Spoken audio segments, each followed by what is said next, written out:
जय श्री कृष्ण दोस्तों। आज हम सुनेंगे पांचवी पुतली लीलावती की कहानी। अगर आपने पहले की सभी कहानियां नहीं सुनी हैं तो उन्हें अवश्य सुन लें। सभी कहानियों का लिंक आपको डिस्क्रिप्शन बॉक्स में मिल जाएगा। तो चलिए शुरू करते हैं। पांचवी पुतली लीलावती की कहानी।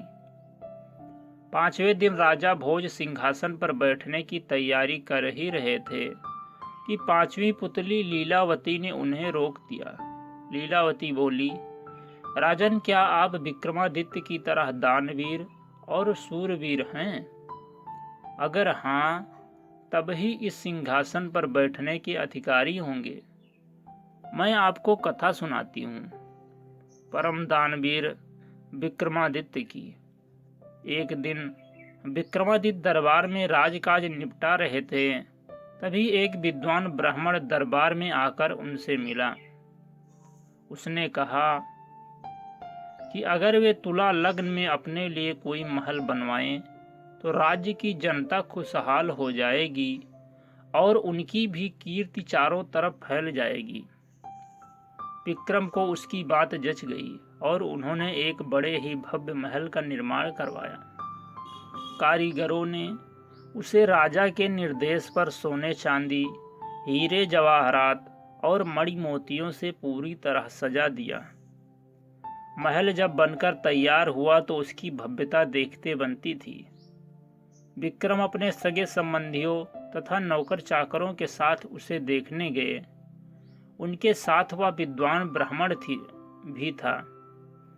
विक्रम मंत्रमुग्ध हुए, साथ ही वह ब्राह्मण मुंह खोले देखता रह गया। बिना सोचे उसके मुख से निकला, काश इस महल का मालिक मैं होता।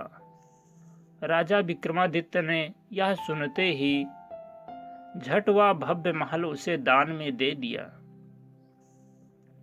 ब्राह्मण के तो मानो पांव ही जमीन पर नहीं पड़ रहे थे। वह भागता हुआ अपनी पत्नी को यह समाचार सुनाने पहुंचा। इधर ब्राह्मणी उसे खाली हाथ आते देख कुछ बोलती उससे पहले ही उसने हीरे जवाहरात और मणिमुक्ताओं से जड़े हुए महल को दान में प्राप्त करने की बात बता दी। ब्राह्मण की पत्नी की तो खुशी की सीमा न रही। उसे एक बारगी लगा मानो उसका पति पागल हो गया है और यूं ही अनाप शनाप बक रहा हो।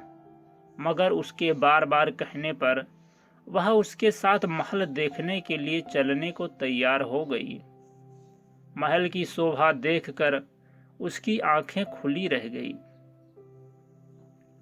महल का कोना देखते देखते कब शाम हो गई उन्हें पता ही नहीं चला।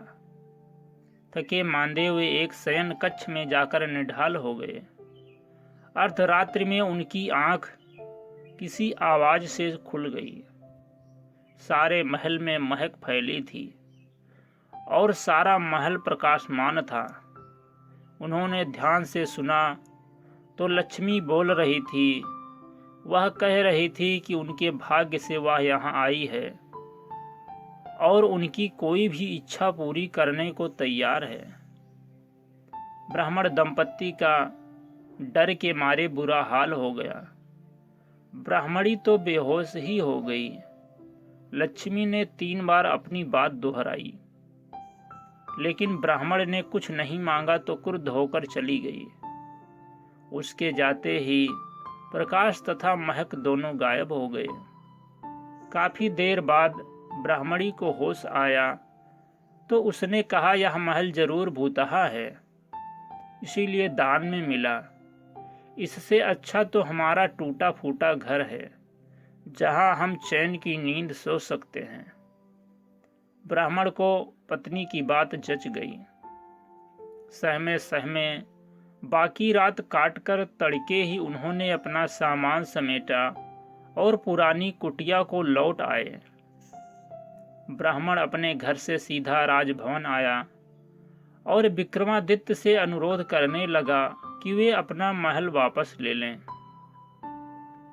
पर दान की गई वस्तु को वे कैसे ग्रहण कर लेते। काफी सोचने के बाद उन्होंने महल का उचित मूल्य लगाकर उसे खरीद लिया। ब्राह्मण खुशी खुशी अपने घर लौट आया। ब्राह्मण से महल खरीदने के बाद राजा विक्रमादित्य उसमें आकर रहने लगे। वहीं अब दरबार भी लगता था। एक दिन वे सोए हुए थे तो लक्ष्मी फिर आई।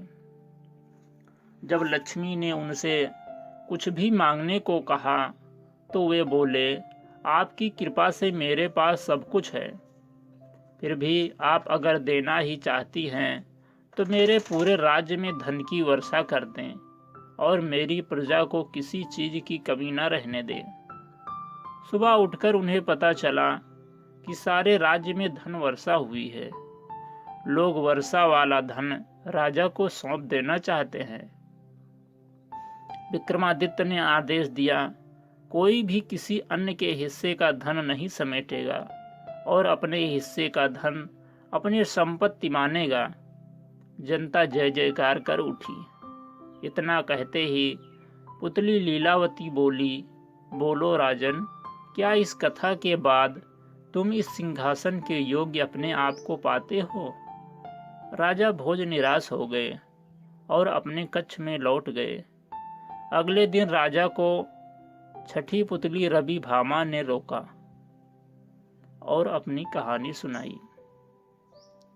दोस्तों, ये रही हमारी 5वीं पुतली लीलावती की कहानी। छठी पुतली की कहानी हम अगले वीडियो में सुनेंगे। तब तक आपसे निवेदन है, चैनल को सब्सक्राइब करें, वीडियो को लाइक और अपने परिवारीजनों के साथ शेयर अवश्य करें। मिलते हैं अगले वीडियो में। धन्यवाद। जय श्री कृष्ण।